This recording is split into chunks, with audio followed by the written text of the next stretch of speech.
کہتے ہیں کہ ایک لوہار تھا جس نے اپنی ساری جوانی اس کام میں گزار دی اور آخر ارادہ کیا کہ اب اس کے پاس اتنے پیسے ہیں کہ اپنی باقی مانندہ زندگی اللہ کی یاد میں گزار دے۔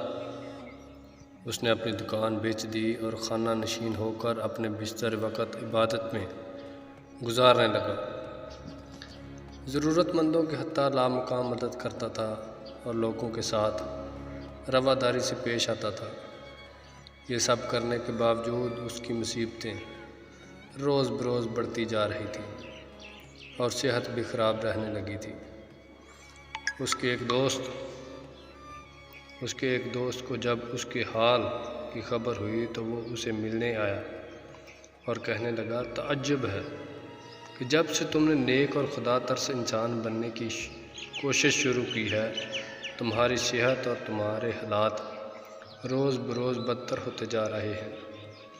میں تمہارے ایمان کو کمزور نہیں کرنا چاہتا، لیکن راہ خدا میں اتنی سختیاں جھیلنے کے بعد بھی تمہاری حالت بہتر ہونے کی بجائے بدتر کیوں ہوتی جا رہی ہے؟ لوہار نے کچھ دیر سوچنے کے بعد جواب دیا، جب میں لوہار کا کام کرتا تھا تو خام فولاد کو آگ میں جلا کر نرم کرتا تھا اور پھر ہتھوڑے کی پے در پے اور مضبوط ضربات لگاتا تھا، پھر سرخ فولاد کو پانی میں ڈال کر ٹھنڈا کرتا تھا اور یہ عمل بار بار دہراتا تھا۔ میرا واحد مقصد یہ ہوتا کہ فولاد کو تلوار یا خنجر کی شکل میں ڈال لوں۔ کبھی کبھی فولاد ناقص معیار کا ہوتا اور باوجود انتہائی کہ میں اسے اپنی مرضی کی شکل میں نہیں ڈال سکتا تھا اور آخر اسے کچرے میں پھینک دیا کرتا تھا۔ کچھ دیر خاموش رہنے کے بعد پھر بولا، میں سمجھتا ہوں کہ میں بھی خام فولاد کی طرح کسی لوہار کے ہاتھ میں ہوں۔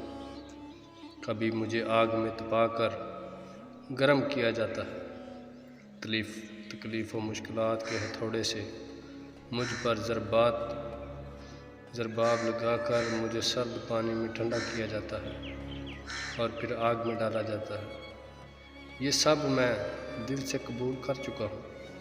اللہ سے بس یہ دعا ہے کہ مجھے ناقص معیار کا فولاد نہ سمجھا جائے۔ تلوار اور خنجر اگر نہ بن سکوں تو جتنی دیر مرضی اور جس رنگ میں چاہے مجھے ڈال دے، جتنی مرتبہ چاہے مجھے آگ اور پانی سے گزار کر مجھ پر شدید ضربیں لگائے، لیکن کبھی مایوس ہو کر مجھے کچرے میں نہ ڈالا جائے۔ اگر آپ دوستوں کو ہماری کہانیاں اچھی لگتی ہیں تو ہمارے چینل کو سبسکرائب کریں۔ شکریہ۔